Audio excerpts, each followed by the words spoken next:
is Iorì Wase Profiles. I'm your host, Abigail Jacobs, joined on this episode by Leith Mahkewa and Margaret Tekaronhiahkhwa Standup, two local artists who will be joining the Iorì Wase podcast team, lending their beadwork expertise to your listening catalog. I was able to learn where they got their start, what goes into being a career beadworker, and a taste of what to expect in their upcoming podcast. So the ladies in studio with me today are not only getting their own crash course on podcasting, but we're getting an introduction to Margaret Tekaronhiahkhwa Standup and Leith Mahkewa. Thank you for joining us today. Thank you for having us. So you're getting ready to embark on a journey with the Iorì Wase team, and you're going to do your own podcast. But before we jump into that, we want to get to know you as Ganawage Ronu, as part of our community. And if you could just tell us a bit about yourselves. Who are your parents? Of course, who's your mother? Who's your father? And how would people most recognize you and your family here in Ganawage? Hello, everybody. My name is Leith Mahkewa. I've been living here in the community of Ganawage since I was in grade 1. I'm not originally from the community, but I've lived here the majority of my life. My stepfather was the late Arnold Goodleaf, and my mother is Jessica Hill from Oneida First Nations of the Thames. I'm currently raising my family here with my husband. I think people would know us because I guess maybe we're a little bit outspoken in terms of language and culture and different things like that. I have 4 kids, and I've been doing beadwork within the community for almost like 20 years, but professionally for about maybe 13 years. So yeah, I'm really excited to be here and get started. So I am Margaret Tekaronhiahkhwa Standup, born and raised in Ganawage. My mother is Geraldine Standup and my father is Winston Standup. I'm a mother of 2. I'm the owner of Traditions, the gift shop here in the community. I'm also a beadworker. I've been doing, I guess, professionally as well, maybe about 10 years-ish. Yeah, that's about it. Leith, you said you came here like in about grade 1. What do you remember most about coming to Ganawage and growing up here? I think family. I mean, family was always a big part of my life, but coming to the community, seeing family everywhere I went. And the good thing about coming to Ganawage, I think, was the fact that I had a really nice family to come to, in the sense that I wasn't necessarily born into the family, but they've accepted me as their own, really. And that's really where I have my connection to Ganawage, is through that. And so I was really fortunate to be able to have the experience like that. And yeah, so that's pretty much it, like family. And I also went to school here at Tekaronhiahkhwa in Mohawk language. So that's what I guess. I don't know. For sure. I've never been asked that question before. So good. We'll keep doing things like that. What did you guys love most about, like, what did you guys like to do growing up in Ganawage? What would you think, if somebody said, what was your childhood like in Ganawage? What was it like for you? What are your memories? For me, it was a lot different, I think, than it is now, like in terms of maybe the safety or the ideal of safety, that kind of thing. But for me, I lived my life on my bike, just out with my friends. There was kind of like a general idea that, okay, when the street lights come on, that's when you go home, like those kind of things. You know, people, my mother would say, okay, well, check in every so often. So for me, that's how my childhood was, just always out with my friends, always kind of all over the place, you know, on our bikes and things like that. So that's like one of my more favorite memories growing up. You know, we had a little bit of freedom, I guess, to go about our day and do as we pleased. So what do you see as like similarities or differences now that you have your own children who are growing up here? How do you ever like, you know, back in my day, you know, like that, we used to just be able to come home when the streetlights came on. How do you find it's different from your experiences and now for your children?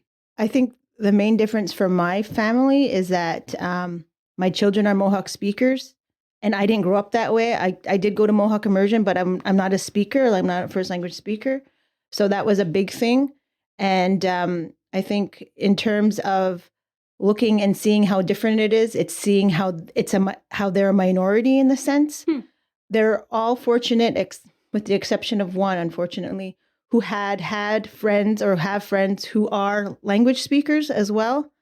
I have one son who there was not necessarily somebody in his age bracket that he could talk to. Okay. In the sense, but all my other children all have friends who are first language speakers. So that was good. I think too, when Margaret was mentioning about like the freedom and different things like that, is my children all grew up on the farm for the majority of their life. So the access to being able to ride bikes and do those things was a little bit more limited, maybe even a little bit more sheltered. But I grew up hanging out with my friends, having sleepovers, making mud pies, just different things like that. Like those are those kind of memories that I remember, riding bikes and things. But I think in terms of like, well, technology for sure is something different. And I think also a major one is the access to family, in the sense of like going to see your grandmothers or going to see your relatives and different things like that. I don't think it's I don't see it in my family, immediate family, as prevalent as it was before. Or maybe the memory of it is so impactful that I remember it that way, but it wasn't necessarily. So I don't really know, because you don't necessarily know how to objectify something like that when you've lived it. So, but that's what I see as a little bit of difference and similarity. Cool. And you had mentioned, you said most people probably know me and my husband because we're outspoken and we're, you stick to your guns about your beliefs. And you said that you raised your family all as first language Kanien'kehá:ka speakers. How was that? What inspired you to come to that decision for your family? It wasn't choice myself. I mean, in terms of it wasn't my choice, it wasn't my initiative. It was my husband. He he learned how to really speak when he was in his late teens and early 20s, I guess, too. And he made the conscious choice that it was important for him. And it's like you have to sink or swim. Either you're going to get on or you're just going to travel side by side. Like it's one or the other. And so I decided, well, it was the important thing to do. It was a sacrifice I was willing to make. And I believe it's a sacrifice because there's a lot of things. There's a lot of uncomfortability that you feel when you don't necessarily know exactly what to say in a situation, or you don't know if you're saying it correctly or if you're doing the right thing, because I've never seen that, aside from there's another family who I'm pretty close with, and I've seen them raise their children as first language speakers. And it's inspiring and intimidating in the sense that you want to do as well as they are doing, but you're not them. Yeah. And you can't judge yourself against them, even though like that's the ideal. I've never seen that outside of that as a norm. So I think to be, like I had mentioned earlier, minority in the sense, there wasn't a lot of, I don't want to say there wasn't a lot of support, because there was, but in the terms of like camaraderie, it was limited. And so the struggles that you have raising children differently than other people, whether it's language or even like the belief of discipline or parenting style, or other things like that. Sometimes it can be isolating, but it's what you make of it that really counts, right? So you have to focus on allies and different things like that, and trying your best to do, it's like you said, like stick to your guns kind of. And it was difficult in the beginning. I think for myself, it's difficult now because as children get older, the conversation and different things that they want to talk about, I tend to fall back on English, unfortunately. Okay. So my children speak entirely in Kanien'kehá:ka with their father, and he only speaks Kanien'kehá:ka to them. Sometimes when he's mad, he might have a little bit of Jarhasa English in there. But for me, when I want to have like an in-depth, my fallback is English. So that's like what I know, and that's how I can communicate with that's how I can communicate properly. Yeah, to make sure that nothing is being misunderstood But their first language is Kanien'kehá:ka. So I have to sometimes translate, even in like, that's the thing is like, like when you're trying to explain concepts, sometimes educational concepts, they don't necessarily understand what the word is. Like they might, there was a word, let's say 2 years ago, my son asked, what's that mean? I'm like, oh my God, like you're 12 years old. You don't know what that word is. It's because they never were exposed to that kind of language. Yeah. So it's that kind of thing. And then you have to decipher what it is academically in Kanien'kehá:ka sometimes for them to fully understand. So that's where like the catch-22 comes, is because the world around us is revolving in English. And so you have to like try to catch up, because unfortunately at the rate, I don't know if they'll catch up to this. You know, like it's slow and steady, but it's worth it. It's slow and steady. It's worth it to do whatever it is you can do. Yeah. You know, like, you know, some people can't necessarily or don't have the time or just maybe just don't want to. And that's okay to say, I want to dedicate my life to this, or, you know, really try and go to school and do these other things. The best you can do is what you can do. Yep. And that's all there is to it, because the impact of it on somebody who hears you, like I have a 5-year-old who thought that the gas attendant spoke Kaniageha, was a fluent speaker, because the gas attendant would say, Ona. Yeah. And so we went up, he's like, oh yeah, he speaks like Unguhuna. I'm like, well, technically he does. He said, oh, that's so yeah. So it makes an impact on people, you know, and it makes it more accessible and easier for people to feel like it's a part of them. Mm-hmm. No, and it's important, you know, and I think the movement that's coming into Kahnawake, and like Margaret, you went to the Radiwan Nirdats immersion program, and so you're a speaker as well, and your mother, I know, like you were teaching at Cattery School for a while, and I remember you would like, I have to check this, like how you said, you know, that the translation and making sure that you're saying it the right way, because like with any language, you know, like there's that strange translation where, especially for Ganyageha, it's like this big 17-word explanation to just say like, I don't know, a single word. Yeah. So I think it's very inspiring, and like just that little bit that anybody can do, and to see that for your family, like it's very brave and very inspiring. So I think that's really cool. Thank you for talking about that part with us as part of your guys' background. Margaret, your family also is regarded in the community as like respected spiritual speakers. Your mother is respected spiritual speaker here. And how was that for you growing up? How did it shape your growth and maybe your outlook? As far as, you know, because I mean, for other families, maybe they don't have that same kind of connection necessarily. Did it make a big difference for you growing up? Not really. Really? Okay. To be honest, I didn't really think or look at it any other way. Like, to me, it wasn't a thing. I don't know. It wasn't anything. It was just her job. That's what she did. Mm-hmm. The only part that I think affected me the most was that there were times where her job had to take her away.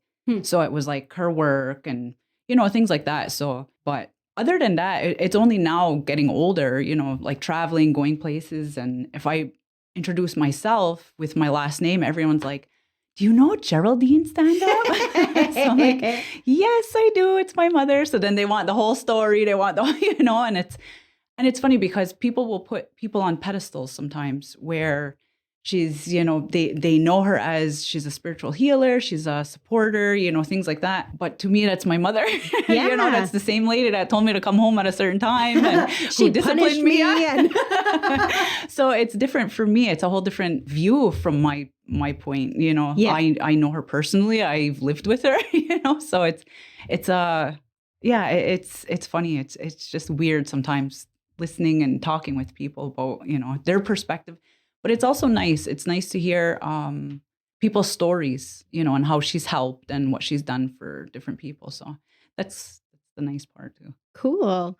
And now the both of you are, as you mentioned before, you've been able to be professional beadwork artists. And your podcast that you're looking to do is going to center around beadwork. How did you ladies find your way to beadwork? What got you started? For me, I've always done different arts and things like that. I always dabbled here and there in all kinds of different things. I have a confession. Oh, God. God. So how I really started with beading was I found old strawberries, the stuffed strawberries. Oh, okay. And I took it apart to see how it was made. I'm sorry, it's like blasphemy. No. Your mother's probably like, my antique family It was like her grandmother. I think it was my great-grandmother no. stuff. Because she was the beater in our family. My grandmother and my mother both didn't do it. It was my grandmother's mother who was a beadworker.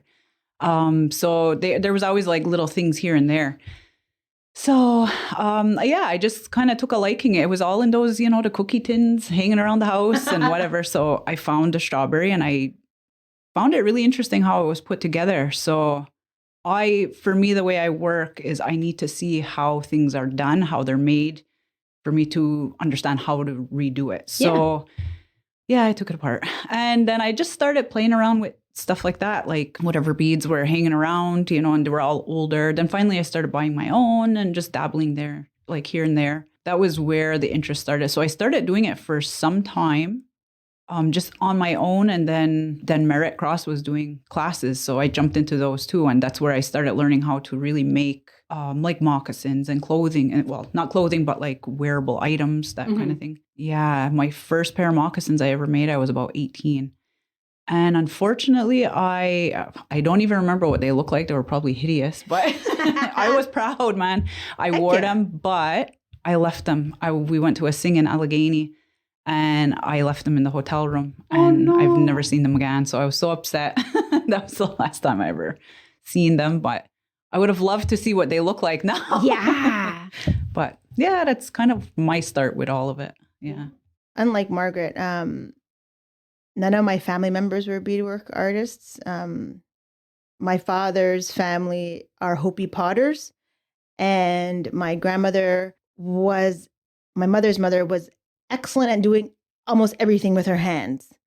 And I think that combination is kind of where I got some of my tactile skills in terms of like being crafty, needlepoint, and different things like that. And as luck would have it, my mother in the late 90s opened a small bead shop here in Kahnawake. Oh, no way. Yeah, it was called Blue Sky Bead Studio. And she had local beadwork artists come in. She sold beads, and they also did classes. And I took a class with Robin Delaronde, I believe it was. I think that's who taught the class. Yes, it was, because she ended up teaching me how to do raised beadwork in the sense that she was teaching a class about beaded crowns. Okay. And everything on the crown I beaded had to do with being Hopi. So it was a Hopi sun, and there was different like thunderclouds and different things like that of nature. But it was all flat work. And I remember very, very faintly having this dialogue in my head, like, okay, I got to do something that's kind of mimicking what it is she's teaching in this class, because she's teaching raised beadwork, but nothing on my crown is anything beaded. So I started by raising the feathers on this Hopi sun. I did that. And then I was like, okay, I can do this. And I wanted to bring corn in, because corn obviously is important for the Hopi people and also for us. So I thought, okay, I'm going to put corn in. And I couldn't make the corn raised. I was like, I can't do it. And I remember it was so vibrantly how she said, she goes, you just got to do it, Leith. You just got to put the beads on. And she would say, you got to make it. You got to put more beads in the actual distance that you have. Just do it. Like, come on. And I'm like, come on, just do it. Come on, Robin, just do it for me. Come on, come on. And by this time, like all the women kind of who took the classes, like it was like always seemed to be the same people taking the classes. And so it was like kind of a camaraderie kind of thing. And I wasn't living here in the community at the time. I was going away to university. I was studying at university. Okay. So I would come back like on like summer break or whatever.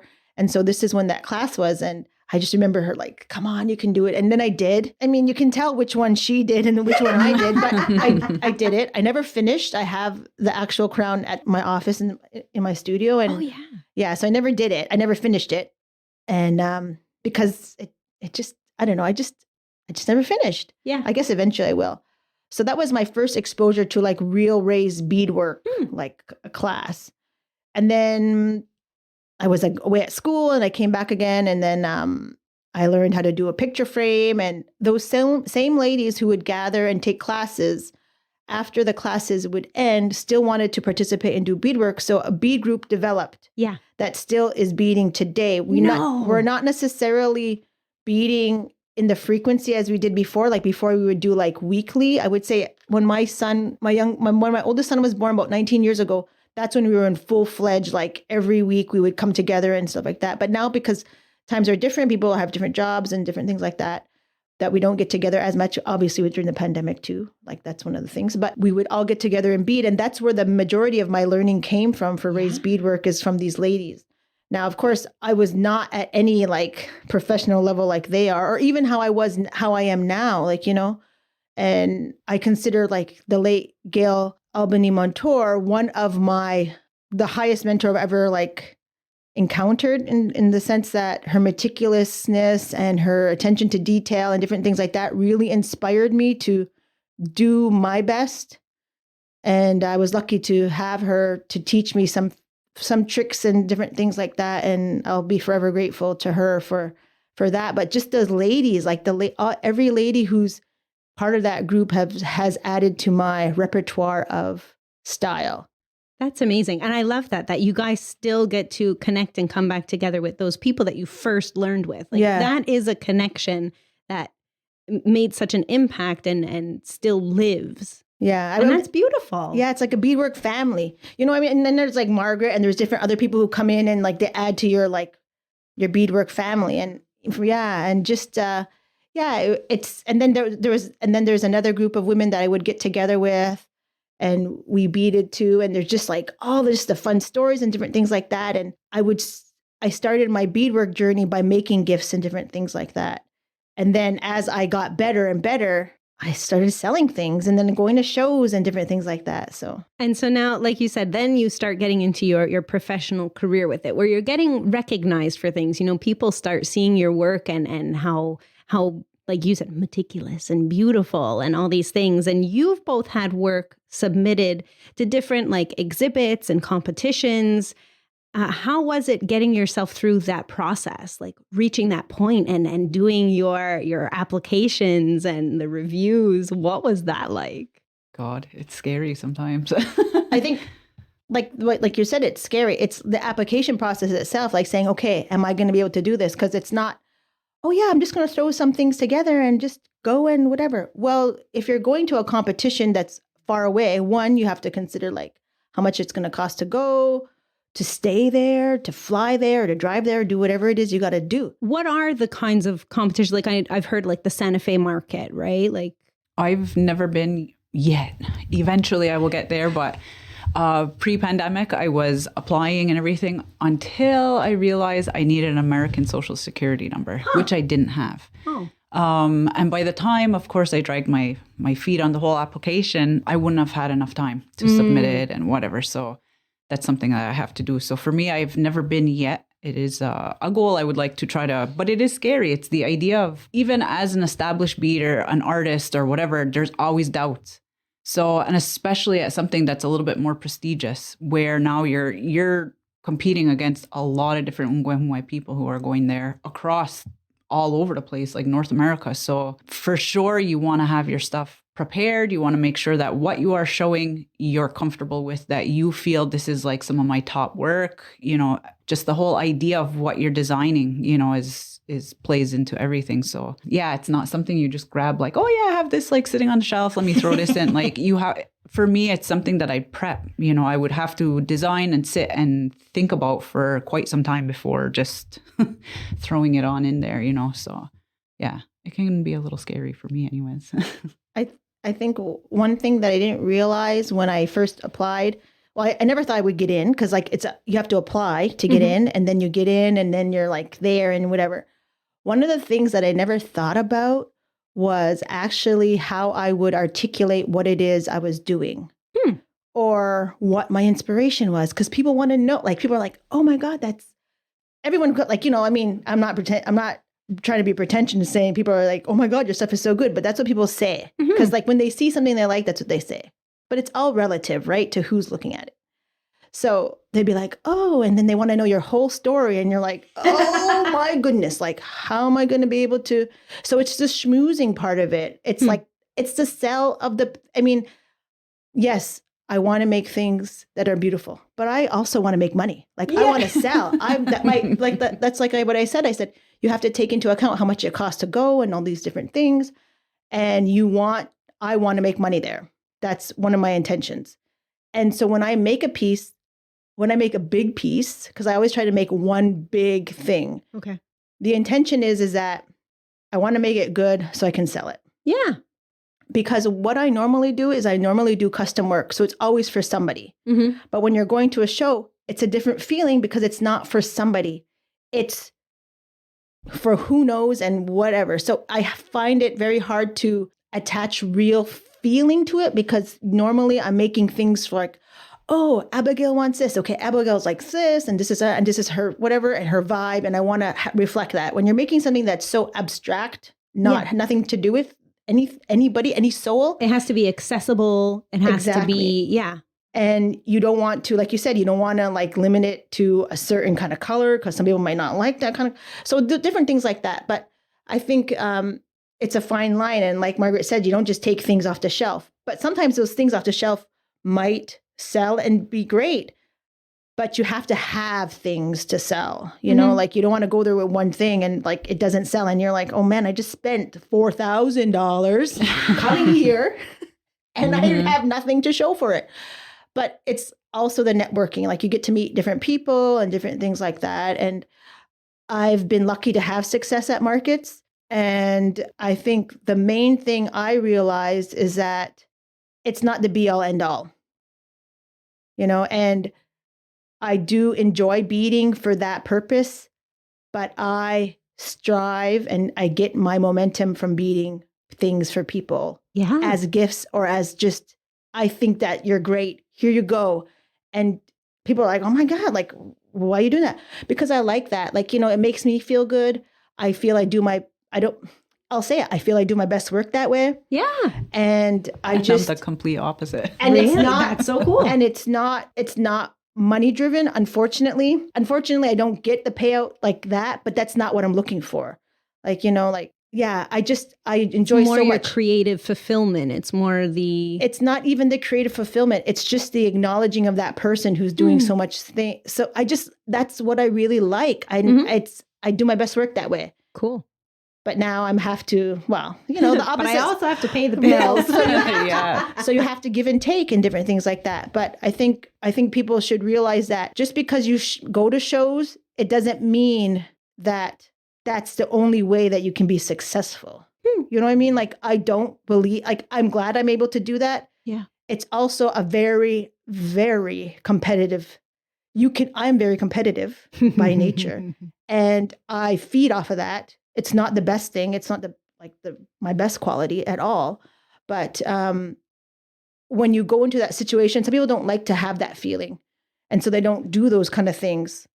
But it doesn't mean they're not successful, you know? So I don't want people to think that I'm sitting here like, oh my God, I'm so great because I went to the show. No, it doesn't necessarily. Kate, that other number one beater could have not been there and that's why I won.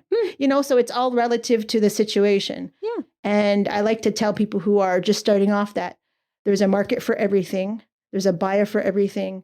People will see it and they'll want it, and don't be discouraged because yours doesn't look like mine or mine doesn't look like yours or mine was cost this, and that's nor here nor there. It's not about that. Yeah, everybody's at their own level, and there's, like you said, there's always somebody who's going to like it or dislike it, and that's life, you know. Yeah. Somebody's gonna like it, somebody's not gonna, and everybody's just got to roll their own way and keep on their own path. It's funny, like what you were saying, though, for me, I'm almost the opposite, but I think it's because now within the last maybe like 8 years or so, I've been dedicated to doing orders. So now I'm like done. I am done with orders.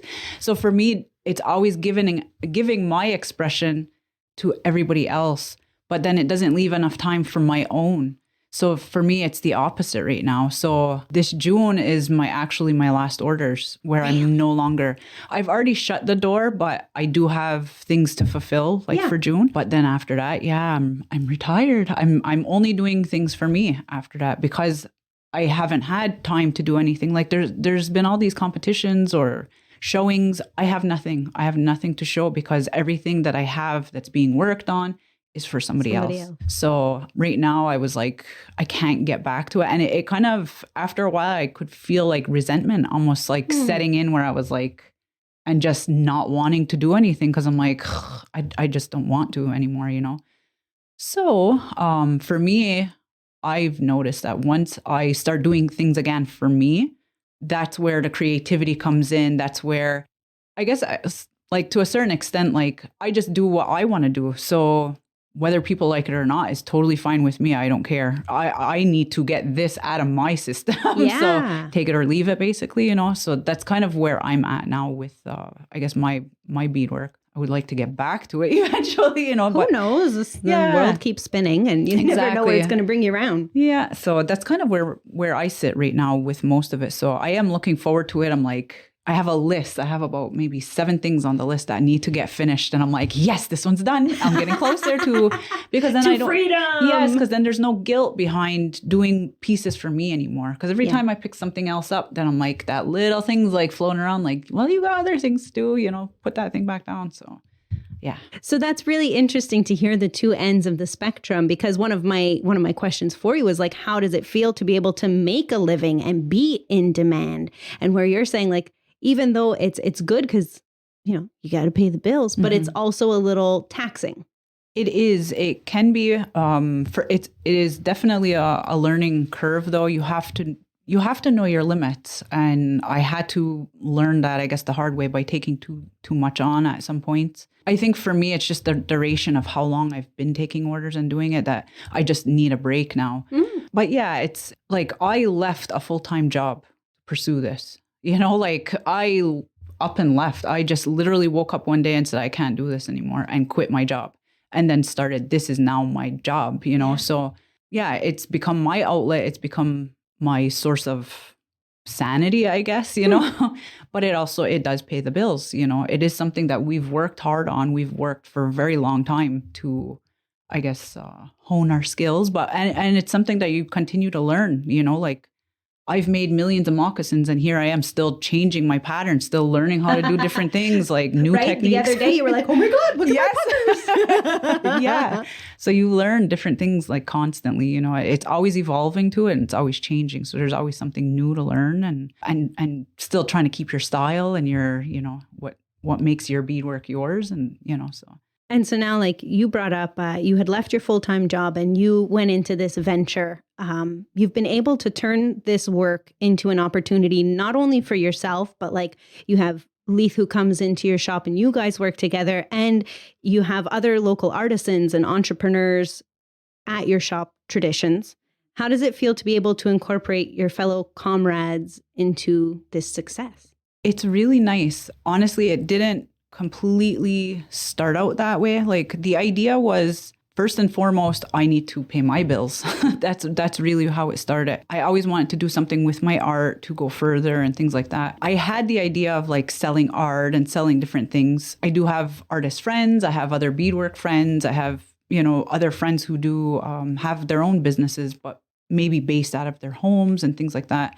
So in the beginning, it was more asking closer people, like, do you want to sell your items at the store? Do you want to, and it helped me out in the sense that people aren't going to come into my shop and there's 5 things in there, so that's kind of how it started. But then it just kind of blew up from there. It was like I had more people asking, and then I started reaching out to people and things like that. So yeah, it kind of like blew up and snowballed like really quick, like to now where there's maybe 100, maybe more artists within the shop. So, and it's always changing. There's always different people coming in. Always, sometimes people are not creating anymore. So it's always different. But yeah, it's been a crazy ride though. It's been a really busy, because in the beginning when Margaret opened her shop, we would always talk like, our shop? Yeah, we should do this. But the craziest thing about the relationship between Margaret and I is that it started maybe only 5 years ago, which is so crazy. Like my mother organized a small trip to do like a demonstration in Ottawa, and my mother was like, "Who do you think should come?" And I'm like, "Well, we should invite so and so, and we should Margaret. Like let's go and whatever." So that's how we kind of met. Right? It was the first time really met, which was really totally odd. And then I don't know, we had talked about something or something was going on. And I messaged her. I said, "Hey, would you be interested in renting out a space at your store?" She didn't even sign the lease yet. And I was already asking, when you get your store, can I have a space there? Because I used to work in a unit in the Jacobs Hardware, and I knew how the actual layout was. I know there's a basement and there's an upstairs office. So I thought she's not going to have the whole store, And she was gracious to say, yeah. And so that's how really it started. There was there was old paint on the walls when I first like went there, and we were I helped her set up, and all Now these, there's like 10 different paint jobs. Yeah. But that, like, when she said, like, she opened her doors to, or how you said, she opened her doors basically to other artists and coming in, it really is a welcoming place. And I wouldn't still be there renting off her if that wasn't the case. And now I sell the beads there and different things like that. And it's inspiring. And I shared this earlier, and I'll share it with you now, Margaret, is that I saw a woman yesterday at the bead sale, at the beadwork and velvet sale. And she said, you know what? She goes, I was telling my son, I have to show Margaret and Leith this. And he's like, why do you gotta show them? She goes, I just have to show them. And she got her phone out and she started showing me the things she made. And I was like, oh my God, that's so nice. Like, and then she started talking about different projects she wanted to make and different things like that. And she told me this story. And I said, oh yeah. And then she kind of walked away for a second and she turned back. She goes, you know why I have to tell you?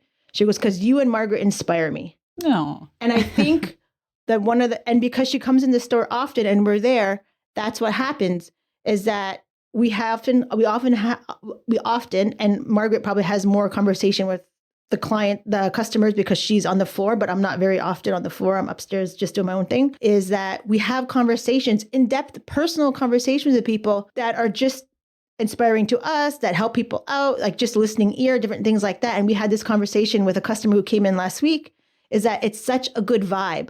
There's such good energy there. It just makes you comfortable. And so I think that's really what is really nice about Traditions, is that you can come in and, yes, browse the store and hopefully buy something, but you can interact and have a really great conversation with somebody and just like, maybe bring light to somebody's day, or maybe Margaret or I bring light to your day. Like, or you chit chat with other customers.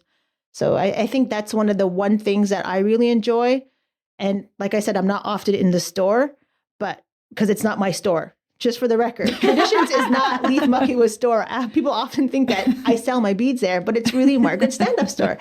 And so it's just a really nice, cozy place. And I think it's brought a lot of light to Kahnawake. And I'm not just saying that because Margaret's sitting here. I think it's because it gives the opportunity, like she said, for people who have interest and who might be on the fence of like really putting themselves out there. It gives them the opportunity to do that in a safe space. Well, that's like, and I mean, one of our previous episodes here with Profiles, we spoke with Austin Lazar, who's the owner of Rowies. And he's like, one of my first places that I got to sell my salsa and my pickles and stuff was at Traditions, that I was just like, hey, you want to put some jars of my stuff in your store, and it happened. And I think that that's so amazing as a place that can support other local entrepreneurs, and it's not just, like you said, it's not just like, oh, come in and it's just my 5 beadwork items that I've recently done. Yeah. There's clothing, there's the ribbon outfits, and there's maple syrup, and there's, crystals and soaps and lotions, and like all these different things that all these talented people within our community are creating and trying to make a living off of.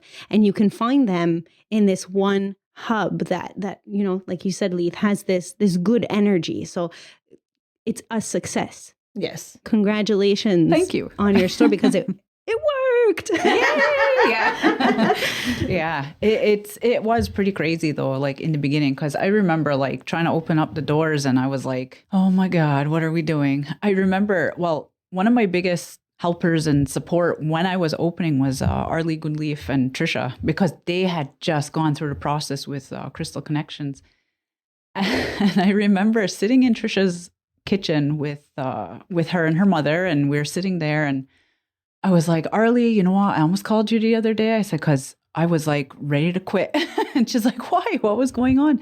And I was like, I went to the store, not my store, but to like just to shop. I said, I went to look for a register and I couldn't even pick a register. And I was like, if I can't pick a register, how am I going to run a store? Like, what am I doing? I'm going in like crazy. I'm insane. Like, this ain't going to work. I was freaking out, and it was like 2 weeks before I was supposed to open. So they were a real good sounding board to me too. They always like, help me and calm me down when I was going a little bit crazy. And they had so much good advice to give, and just, helping me through the process, and business wise and everything, emotional, like support. So, but yeah, when I opened that store at first, the first week I set up, there wasn't that much. And I was nervous. I was really nervous because I was like, I really don't want this to crash and burn, And then it just literally blew up. I reached out to a few more people, and it was like maybe 2 people. I thought, oh, well, you guys sell sweaters. You want to, you can bring them.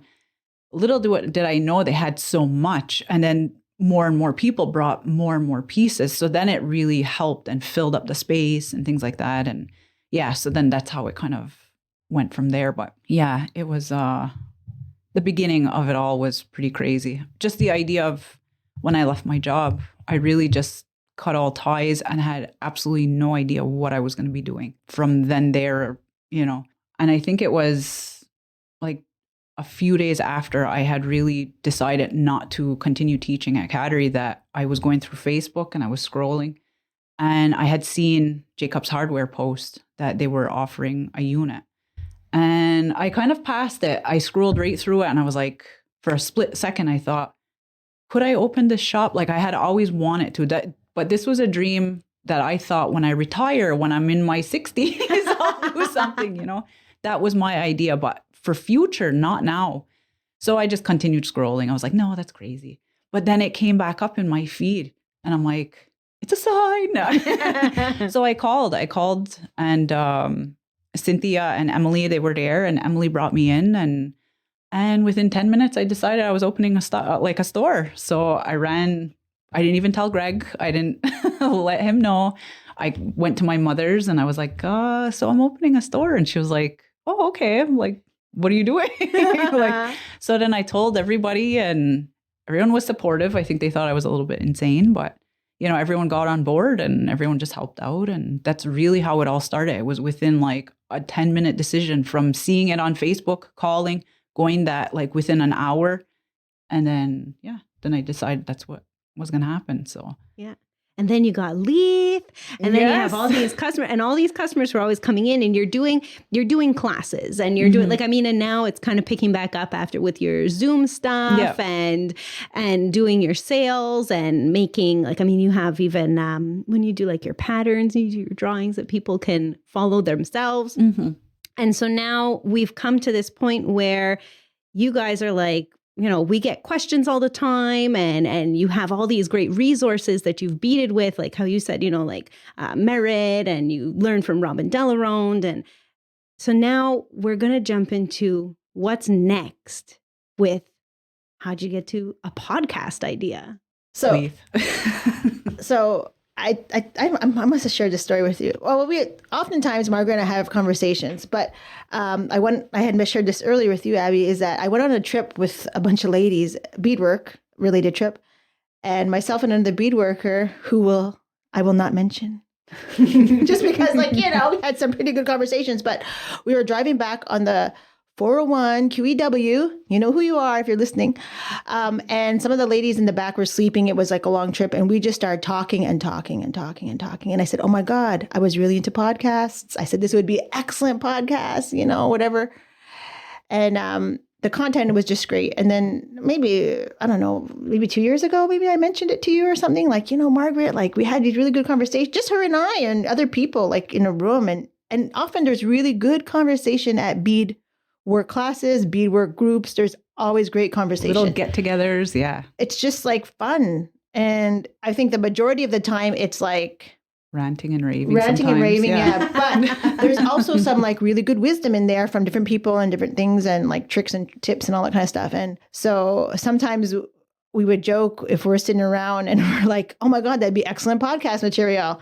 Like whatever. And then she wrote it on Facebook, like, I want Leith, you should have a podcast, And it's always been a dream, but I'm like I had mentioned downstairs is that I'm not a good follow througher in the terms of like, I'm not a good planner. Anybody who knows me knows that I have great ideas, but I have great ideas. And if somebody can execute them, that's great. And I can keep adding to it, but I'm not a good executioner on my own. So yeah, so like I'm a procrastinator by nature. So that's the thing. But yeah, so she said this and you reached out or Greg reached or whatever, however it worked out. And now here we are. USA came to the rescue. It was crazy because, I made that post and it was based off of her idea. But I think it was because I was sitting there and of course at home, I don't have anyone else to talk to about beading. So Greg gets an earful all the time and he just kind of sits there, So I'm like, I need that podcast. Where's Leith? I need that podcast. So that's what I was thinking. So I put it online and tagged her in it because this has been her idea forever. And I'm like, hey, I'll jump on whenever. I don't care. But just making that post, Greg inbox me, you guys inbox me. So I'm also, I like to do things. I'm a doer, but I'm like, let's just do it and we'll figure it out as we go. Like, I don't plan really. I could care less about planning. Sorry, but I don't. So I'm like, all right, we'll get these crazy ideas. We'll do it and we'll just see how it goes. We crash and burn. Oh, well, it was worth the ride. So that's, So what can people look forward to? What do you think we're going to get out of your pod? Like Margaret's like, I don't know. I don't know. I don't know. For me, there's so many topics I was thinking about. Like, I like to talk about politely, I guess, but the nitty gritty details. And sometimes even that people like to talk about the politics in beadwork because copying, imitation, inspiration, pricing, those kind of things. Like that's always a hot topic and everybody has a different opinion on it and different views. But I find it so interesting to hear different views on it. Because sometimes like, even like that, my emotional wrap up in some of the things that happen, other people don't feel that way. That's my stuff that I'm putting into it. So it's kind of interesting and sometimes important to hear other people's views because then it helps you to grow, you to change, see new views, So sometimes it's like, I don't know, this podcast might be for my own growth. But I think too, it's going to be a good way to like inspire people to continue what it is they're doing. And if people who are listening want to be inspired and do different things, then that's good too. But there's also different parameters, like depending on what kind of things, like I'm going to say it because that's just going to say it, is that depending on who's doing the beadwork, they may or may not be allowed in the circle. Not in terms of like listening to the podcast, but like different people have different styles and in terms of different nations have their different techniques and different things. And sometimes, and the reality is that because of assimilation and I can't remember the word right now. Appropriation. You have to be guarded and you have to limit. And it's not to offend, it's to preserve for the people who are doing those different things. And nobody wants to say that, but that's the truth. Yeah. And I think when you give voice to that and you acknowledge that, it doesn't make it so taboo. And I think that's the same thing with all different issues in the world, right? Like if you don't talk about those things, it's always a hush hush thing. But when you start talking and speaking truth, not from a negative space, but from a positive space and how to protect rather than be defensive, then it creates positive understanding, communication, and people know what they can and maybe can't do. And that's okay because that's how life is, right? We can't all be astronauts. I don't know the rules or the navigations for that kind of thing. Like, and I would not trust myself to do that. And no one should trust me to do those kind of things. Like, that's the reality, is that we have to know and we have to walk in confidence. And if you're just shying behind, like, I don't want to say that because I don't want to offend anybody. Well, yeah, you're not doing it to offend somebody, but that's the reality, unfortunately. Yeah. Not unfortunately, that is reality, period. Yeah. And you have to get it out there or else people won't know. And that's something that I kind of go by. My own philosophy is if you don't tell me, then I won't know what it is that I'm doing wrong or right or whatever. We gotta talk. Yeah, it is. And it's funny that she says that because only just recently, because I started back up my classes. And when you are teaching beadwork, there is a safe space. And normally it's when everybody knows the same, when you're all from either same community, when you're all Ngwehunwe, there is a safety there. So only recently, I don't totally have a big opinion right now or really about teaching Native, teaching non-Native and all of that and what you shouldn't do and all that. That is a big topic though, that everybody has an opinion about. Oh yeah. For me, I just recently posted that my classes right now, I'm only teaching Ngwehunwe. And it's not, there's not a big giant thing backing that. It's because, you know what, our culture obviously is at stake here. Our art and all of that is dying, or we're trying to rejuvenate it. So I would like to offer that to our community or to all of our surrounding communities, like all of our Haudenosaunee communities, first and foremost. So that's really what it is. There's no like, oh, because I'm this or I hate this, or it has nothing to do with that. To me, the importance and my responsibility is to teach our own first and foremost, So, but sometimes without that, you just see like only ungwehunwe. And some people do take offense to it, and I can't please everybody, but that's the way it is. And that's how I feel about it. Like I want to teach our own first and foremost. Yeah. Fortify your foundations. Exactly. Yeah.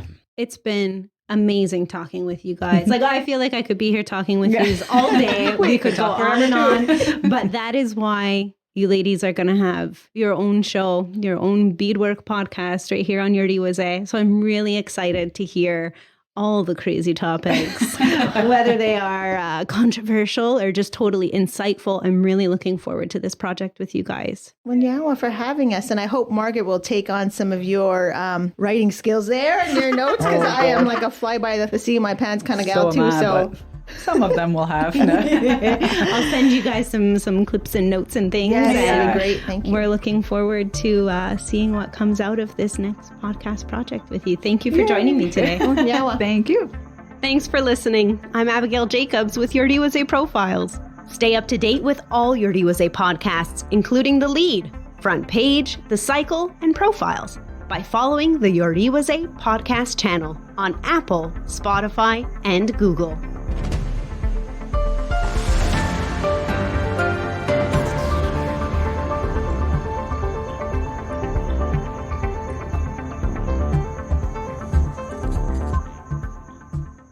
The views and opinions of the guests expressed in this podcast do not reflect those of Iorì wase and its employees.